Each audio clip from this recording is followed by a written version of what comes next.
Ассалаумалейкум, қайырлы күн, құрметті көрермендер.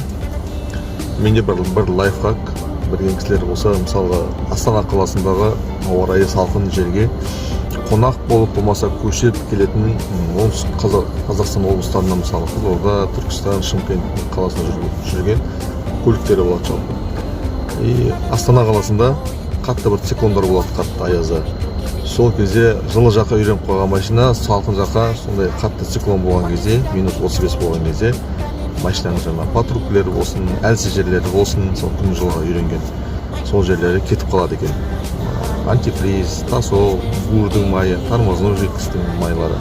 Сол кезде егер қонақтар болса, Астанаға келген жылы жақтан жаңағыдай циклон уақытта машинаны қыздырғанда, таңғы уақытта минус 35-те міндетті түрде астын тексеріңіздер, машинаның барлығын тексеріңіздер. Бір-екі күн сіздерге лайфхак біліп жүріңіздер.